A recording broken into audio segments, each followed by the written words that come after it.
Solo and welcome back to the Unforced Error. We're here to discuss Wimbledon 2024. Most of the first round has just finished up, so we'll have a look at that. We'll have a look kind of the teams coming into the tournament, and we'll have a look at what the next week and the later stages of the tournament might look like. So welcome back to the Unforced Error. I haven't been doing anything since the Australian Open, but we're back for the main event of the summer. So firstly, I suppose coming into Wimbledon, there's always a few notable exceptions. Well, unfortunately there is this year, the main one being Rafael Nadal won't be playing after his exit. A great first round match against Alexander Zverev, the eventual runner-up in Roland Garros. He kind of hinted that he wouldn't be playing Wimbledon because of the Olympics, which will follow in late July, early August. So that will be returned to the clay courts. The thing about the tennis season is it usually goes hard courts, clay courts, then it's onto the grass season, which we're in now, and then back onto the hard courts for the American swing throughout the end of the year. This year with the Olympics, because the Olympics is on in Paris, and that of course is on clay, to adjust your body is already difficult in between the 3 weeks between Roland Garros and Wimbledon, and it used to be 2 weeks, which is even harder. But for injuries, technically, the way you have to play, the way you have to move is a lot very, very different. So to get your body transition to that and then go back to the clay and then back to the hard court is a real adjustment for players. This year, so especially some of the older players won't risk injury. So if you're tentative at all, you really do need to be conservative. So there's no him, but we look forward to seeing him. He should be playing doubles with Alcaraz in the Olympics, so which will be a sight to behold for sure.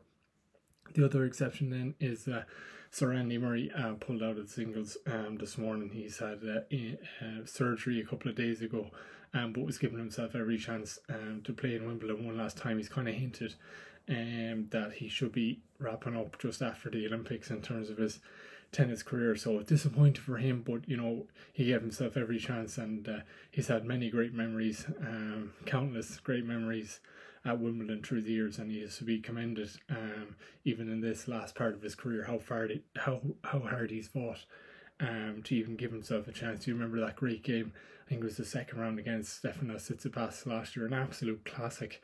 It went over 2 days because it went to the curfew and there was controversy over a ball and everything, but an absolute classic, and take nothing away from Andy Murray and everything he's done. He will play doubles with his brother, and that will start later in the week, so he will play at Wimbledon, just maybe not in the way he might have intended. On the women's side then, a big kind of omission that released just yesterday was Aryna Sabalenka.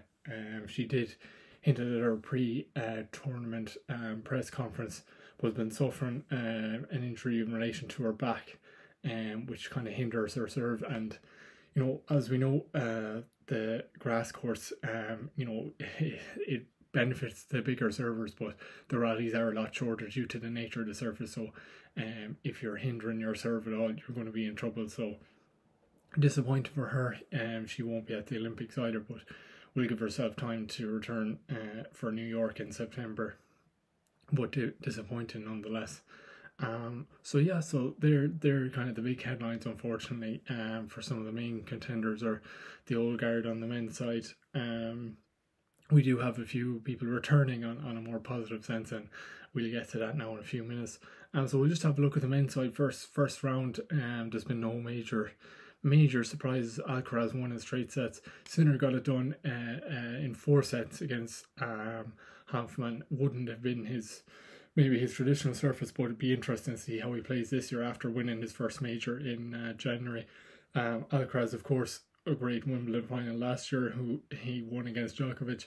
Maybe hasn't had the couple of months after that that he would have liked, but a great win a few weeks ago in Paris in a cracking final against Alexander Zverev, who also won in straight sets, I believe, today, and he'll be looking to do damage with his big serve in the next few weeks. Casper Ruud won. Denis Shapovalov beat Nicolas Jarry. If there's any kind of surprises, I think that will be one. Nicolas Jarry's gone, usually, is pound for pound in the 4th round of the majors now at this point. Casper Ruud, be interesting to see. Grass is definitely not his surface.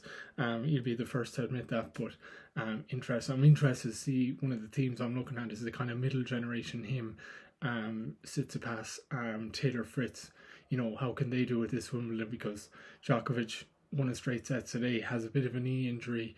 It's going to be tough for Alcaraz, the reigning champion, and it's tough for Iga as well on the women's side. When you play so deep into the Paris tournament, you have less time to get used to the grass.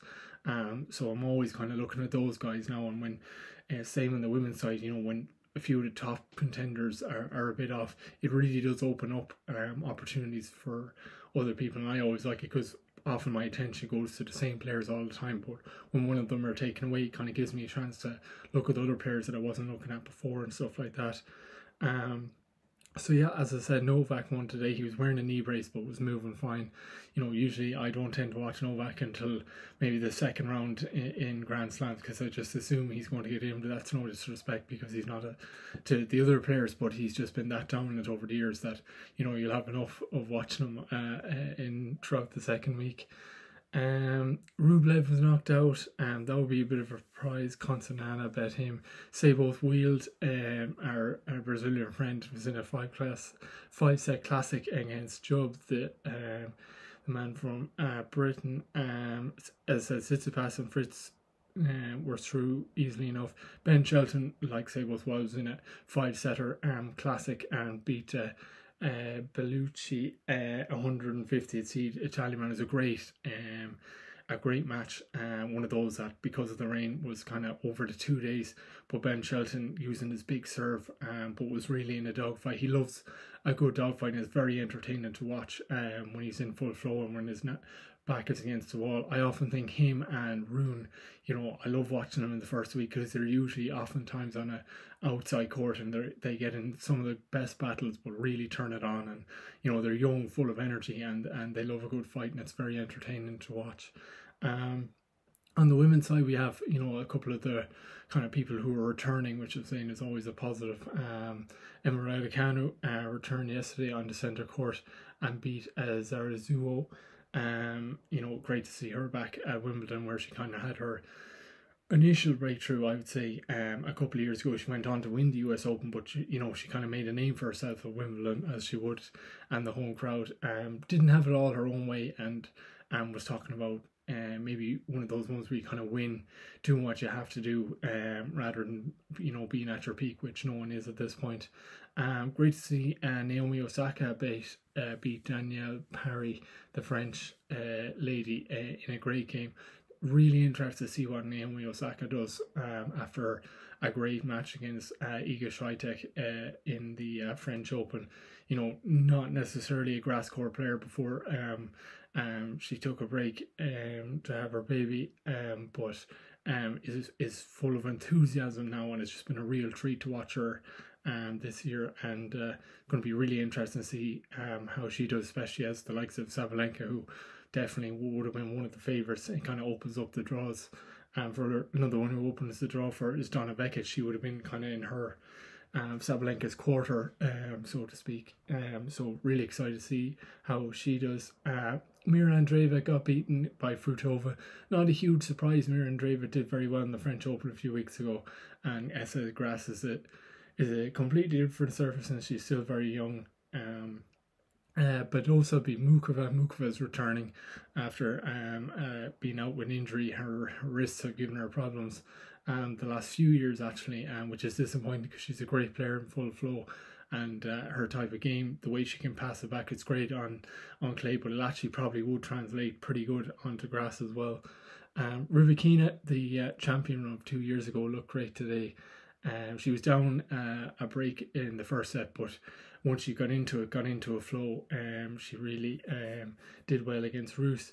Iga beat Sophia Kenin, who always seems, ever since she's dropped out of the top seeds, it always seems to get a rotten draw in Grand Slams if she's not going through qualifying. Caroline Wozniacki was back at Wimbledon and she won as well.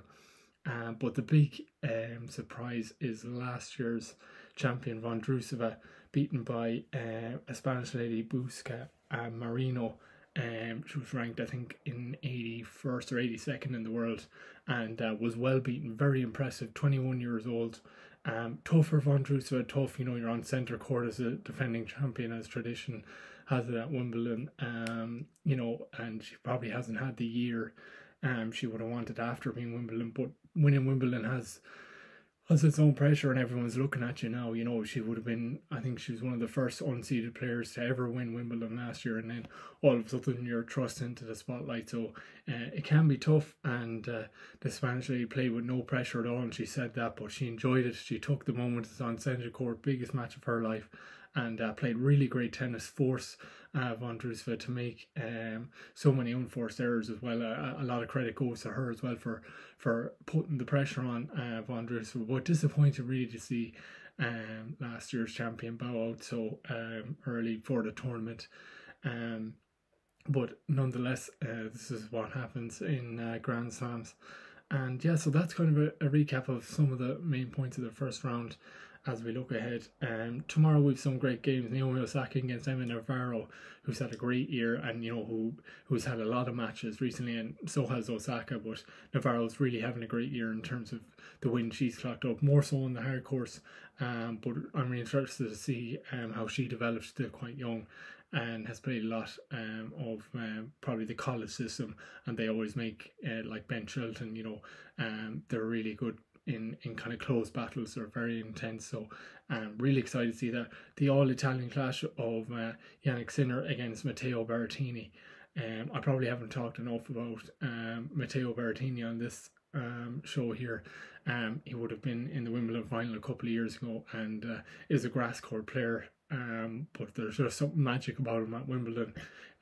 He's a kind of a heavyweight boxer equivalent of hitting the ball at Wimbledon. It's just great to see him. I don't know, is he at the heights that he was a couple of years ago to make the final, but the last time he made the final, the Euros were on at the same time, so I don't know if that's a good omen for him. But to be playing a fellow Italian, Yannick Sinner, who's in the form of his life, it doesn't get any harder than that, but should be a great match to watch. One would think entertaining none the least, and one of two very different styles as well. Then kind of for the old timers, not to no disrespect to them, you've got Stan the Man, Stan Wawrinka against Gael Monfils, which no doubt will be an entertaining battle as well. So yeah, so that's the preview for tomorrow. That's kind of the roundup of the first round. As I said, you know, as I look at Wimbledon, what I'm looking for this year, because some of the, you know, historically and present big names are out, I'm looking for that kind of middle generation, that Casper Ruud, Taylor Fritz, Stefanos Tsitsipas, you know, to see, you know, as the time takes over now, that, you know, their chances to win a major are decreasing. So, you know, as Alcaraz and Sinner, the next generation, have won the first two majors of the year, my eyes are kind of on them. And then I want to see the kind of the Americans are playing well, and they had a great year at Wimbledon last year. So on the men's and women's side, I'm just going to be watching out for them, as I said, especially as the draw has opened up.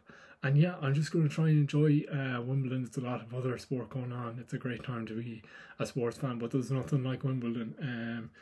In the summertime, it's always something I've associated with the summer. The all white, the grounds are absolutely beautiful, and every evening coming home, rushing home to see what's happening. So I hope you enjoy.